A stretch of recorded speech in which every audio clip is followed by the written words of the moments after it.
goodness, I mean, hugely. yeah. As a child, a number of his films were huge inspirations for me, and I was lucky enough to meet him once. He was the most gracious, careful, considered, and mischievous man. He was just beautiful, and I think the legacy of the Sundance Film Festival and all around that, the workshops, the clinics, all around that is it says so much about who he is, was, and will always be. In the way that he turned his set experience as an actor into being a really accomplished director as well, and all the philanthropic stuff he did, and I would love to live as long as he had and accomplish all the things that he's done and be as respected as he was. What a life. Yes, Robert Redford, of course I looked up to him and he really inspired me. And of course he established the Sundance Film Festival. And I was always hoping to participate in Sundance one day and work towards that. And it just so happened that our film Coda premiered at Sundance. And we won 4 awards at Sundance. And, I really missed the opportunity to meet Robert Redford. But I always feel when I'm visiting Sundance and attending that his spirit's always there. And it's really obvious that even though he's not here anymore, his spirit will be there. And I'm so grateful for all of his hard work and inspiring so many actors today. And Sundance is still running today. Robert Redford was just one of those, if he wasn't a movie star, what else would he have done? You sort of wonder. He just had those sort of all-American good looks, that sandy, blondish, reddish hair, and just that jawline. I mean, everybody just loved him. So, he made sense as a leading man, even though his path to being a leading man was a little bit not straightforward. He was passed over. They thought he wasn't a big enough name to star opposite Paul Newman and Butch Cassidy and the Sundance Kid. But, once he sort of got a foothold, once he started working with Jane Fonda and Barefoot in the Park, and, audiences just loved him. They loved him, whether he was playing a romantic lead or a con man or, any grifter, just any political analyst, a journalist.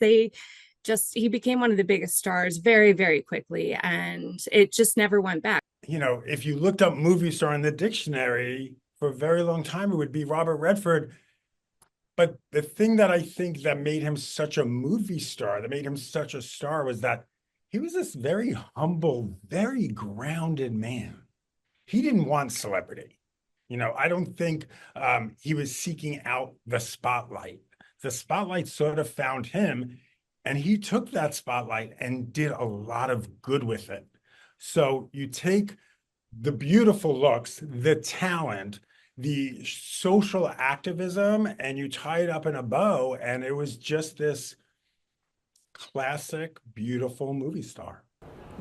I lived in Boulder for 10 years, and I feel proud of the city and our connection to Robert Redford. It's sad, all the icons that I grew up with in the movies, they're passing, or they're doing movies where, they're playing older people. But that really, to me, that wasn't who Redford was. He was a young, vivacious guy, and his movies, they showed that.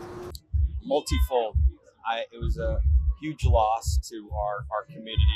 Not only was he an incredible actor, we all know his work, but his abilities as a director too. Films like Quiz Show, he was one of the first guys to do political thrillers, 3 Days of the Condor, All the President's Men. He kind of he paved the way for films like this, but more so than anything, he was a staunch environmental leader and was a member of the NRDC like me, and fought for Indigenous rights. The list goes on and on. We lost a legend today.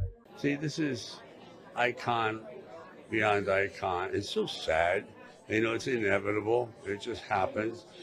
But he left behind so much. And we're never going to see that guy again. That's a different era, a different kind of man, different mentality. That's why it needs to be revered.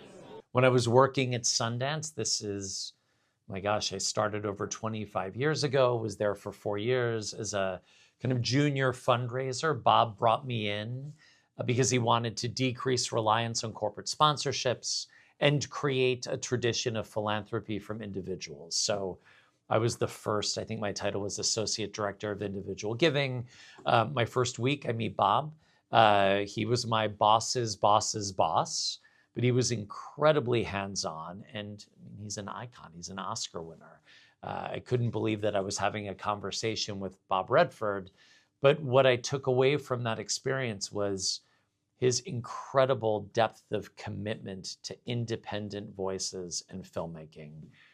His deep commitment to Indigenous stories, queer stories, all marginalized communities. He was so committed to diversity of voice and thought. And he was deeply committed to storytelling and to the heart of filmmaking. And that's who he was. And you saw that every day in everything he did. I mean, he was a truly authentic person.